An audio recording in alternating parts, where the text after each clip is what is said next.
Assalamualaikum warahmatullahi wabarakatuh. Perkenalkan, nama saya Aditya Ramadhani dengan NIM D1D021019 dari kelas R001. Saya merupakan mahasiswa Prodi Kehutanan Fakultas Pertanian Universitas Jambi. Baiklah, di sini saya akan menampilkan sebuah video tentang sistem transport senyawa organik pada tumbuhan. Video ini saya buat untuk memenuhi tugas mata kuliah fisiologi pohon dengan dosen pengampu yaitu Ibu Jenny Rumundang MSI. Baiklah, yang pertama yaitu ada pengangkutan tanaman. Transportasi floem. Ekspor fotoasimilat dari daun ke bagian lain dari tanaman atau dari tempat dibentuk sel-sel mesofil daun ke tempat konsumsi atau cadangan atau sink.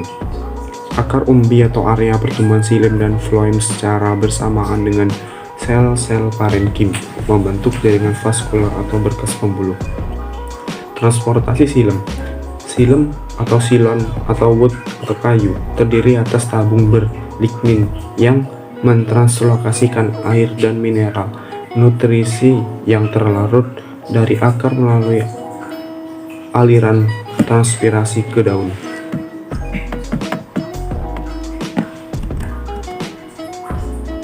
Yang kedua yaitu ada perbedaan transportasi via floem dengan transportasi via xilem. Yang floem yaitu berlangsung melalui sel-sel hidup. Untuk transport senyawa organik, pergerakan dua arah, lambat laju, aliran maksimum 1 meter per jam. Yang xilem yaitu berlangsung melalui sel-sel mati. Untuk transport air dan hara atau anorganik, pergerakannya searah, cepat, laju, aliran maksimum 15 meter per jam. Transportasi floem. Yang pertama yaitu ada senyawa organik yang diangkut dalam floem, yaitu pertama yaitu ada karbohidrat, gula, pereduksi, sukrosa, rafinosa 10-25%. Kedua ada yang mengandung nitrogen yaitu asam amino, amida, ureida 0,03-0,4%. Yang ketiga ada zat pengatur tumbuh. Keempat ada nukleotida, yang lima ada nutria anorganik, yang keenam ada pestisida sistematik. Yang kedua ada bukti zat organik diangkut melalui floem. Yang pertama yaitu ada percobaan ring, yaitu floem dikupas melingkar batang. Di atas keratan timbul memegahkan, di bawah keratan bagian akar yaitu mati.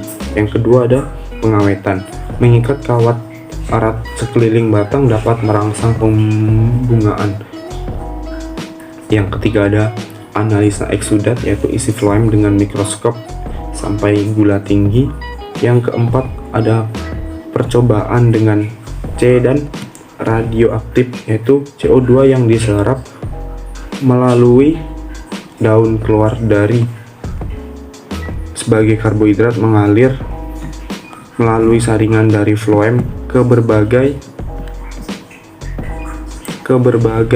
tanaman.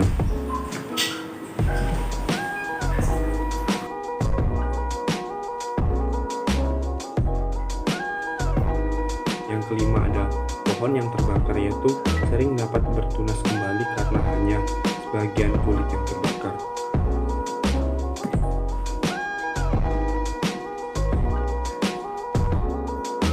Yaitu yang selanjutnya ada grinding tanaman berkayu menyebabkan penggagakan batang. Eksperimen klasik grinding di atas titik kerusakan menunjukkan penyumbatan transportasi floem seperti yang ada pada gambar di samping.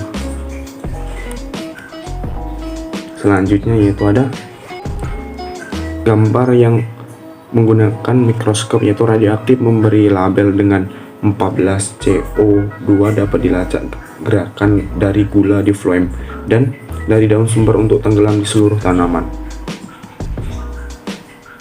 Yaitu selanjutnya ada anatomi floem, yaitu yang pertama yaitu ada unsur tapis, shift elemen atau pembuluh tapis. sel-sel hidup yang kehilangan nukleus, ribosom, aparatus badan Golgi dan vakuola, serta hanya mengandung sedikit mitokondria, plastid, dan beberapa retikulum endoplasmik. Elemen saringan berlubang dan dihubungkan satu dengan lainnya oleh benang-benang protoplasma, merupakan jaringan terpenting dari floem dan tidak lama hidupnya. Yang kedua ada sel pelengkap. Sel pelengkap atau combined cell.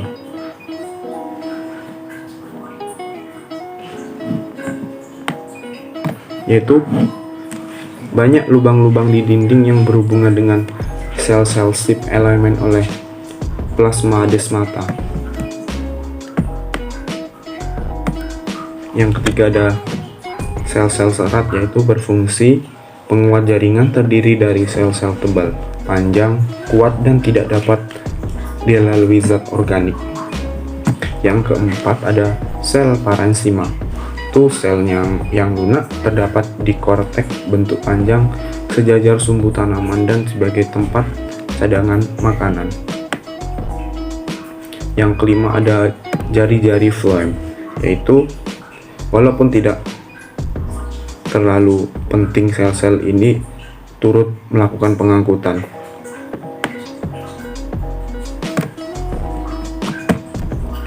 Itu ada gambarnya yang di samping, itu ada tubuh saringan, sel pelengkap, sel serat, floem, sel parenkim.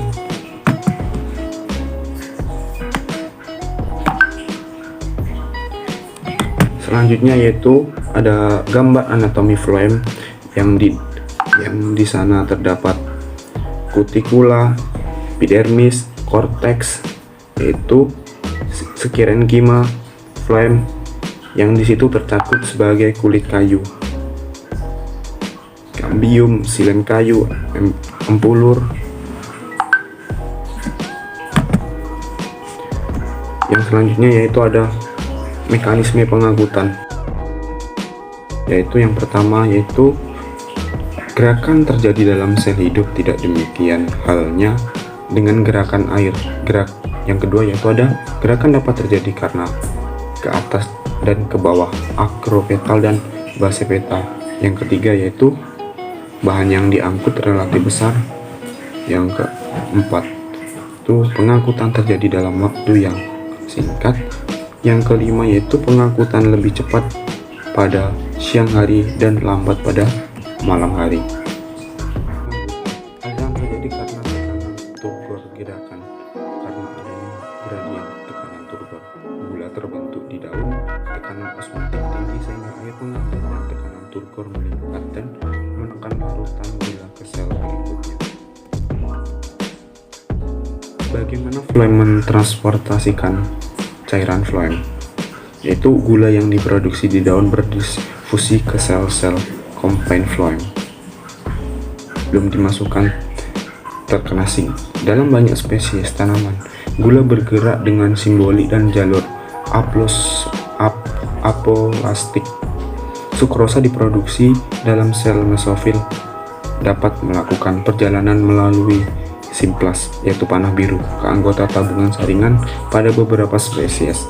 Sukrosa keluar dari simplas, panah merah dekat tabung saringan dan aktif terakumulasi dari apoplas oleh anggota siptub dan sel pengiringnya. Yang kedua yaitu sel-sel combined secara aktif mentransportasikan gula ke siptub atau members elemen. Pemuatan dan pembongkaran floem. Pemuatan floem, transfer dari sel mesofil daun ke unsur pembuluh tapis floem. Kedua, selama pemuatan floem, sel mesofil berada pada potensial osmosis yang lebih rendah, air lebih tinggi daripada unsur pembuluh tapis. Jadi, pemuatan floem membutuhkan energi untuk mengantarkan gula ke daerah yang konsentrasinya lebih tinggi. Yang keempat itu pemuatan floem menyebabkan peningkatannya potensial osmosis dalam unsur-unsur pembuluh tapis. Pemuatan floem meliputi pengantaran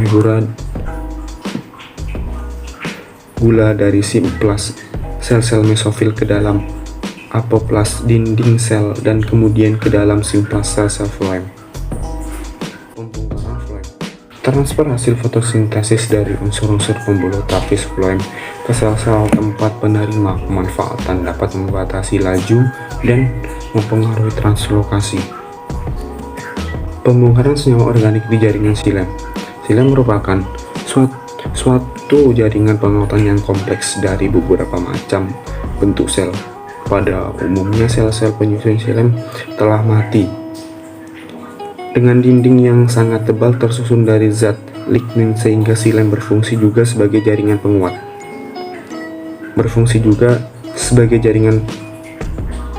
Berdasarkan sifat hubungan sel-selnya dikenal dua macam xilem, yaitu trakea dan trakeid. Dikatakan trakea jika dinding batas di antara sel-sel penyusun telah hilang dan yang lain terdapat lempeng formasi. Dikatakan trakeid jika batas di antara sel-sel penyusunnya tampak berlubang-lubang yang disebut noktah atau pit. Pada umumnya dinding-dinding samping juga bernoktah. Unsur-unsur xilem terdiri dari yang pertama yaitu ada unsur trakeal. Itu unsur trakeal merupakan unsur yang bertugas dalam pengangkutan air beserta zat terlarut di dalamnya dengan sel-sel yang memanjang, tidak mengandung protoplas, bersifat mati. Dinding sel beriklim mempunyai macam-macam noktah. Unsur trakeal terdiri dari dua macam yaitu trakea dan trakeid. Serat xilem merupakan sel panjang dengan dinding sekunder yang biasanya berlignin. Ada dua macam serat pada tumbuhan, yakni serat trakeid dan serat leaf rhizome. Serat leaf rhizome mempunyai ukuran lebih panjang dan dinding selnya lebih tebal dibanding serat trakeid. Dijumpai adanya noktah sederhana pada serat leaf rhizome, sedangkan serat trakeid memiliki noktah terlindung. Yang ketiga yaitu ada parenkim xilem. Parenkim xilem biasanya tersusun dari sel-sel yang masih hidup. Dijumpai pada xilem primer maupun xilem sekunder. Pada xilem sekunder dijumpai dua macam parenkim, yaitu parenkim katu dan parenkim jari-jari empulur. Hubungan sumber, daerah pemanfaatan dan pembagian antara hasil asimilasi dari sumber ke daerah pemanfaatan terjadi sebagai berikut, yaitu sel-sel sumber yang berfotosintesis menghasilkan gula yang dapat bergerak secara simplatik ke pembuluh tapis. Pemuatan floem meningkatkan konsentrasi gula pembuluh tapis sehingga lebih tinggi dari konsentrasi apoplas. Pada daerah pemanfaatan karbohidrat diabsorpsi dan dibagikan secara aktif menjadi bagian penyusun sel atau diubah menjadi karbohidrat lainnya memiliki pengaruh terhadap tekanan hidrostatis floem. Pembongkaran muatan floem menurunkan konsentrasi gula dalam tapis. Penimbukan gula pada daerah sumber dan pengambilan gula di daerah pemanfaatan menimbulkan landaian tekanan hidrostatis yang mengantarkan air gula dari sumber ke daerah pemanfaatannya. Baiklah, cukup sekian yang dapat saya sampaikan. Apabila ada kesalahan atau salah pengucapan, saya mohon maaf. Saya akhiri. Wabillahi taufik wal hidayah. Wassalamualaikum warahmatullahi wabarakatuh.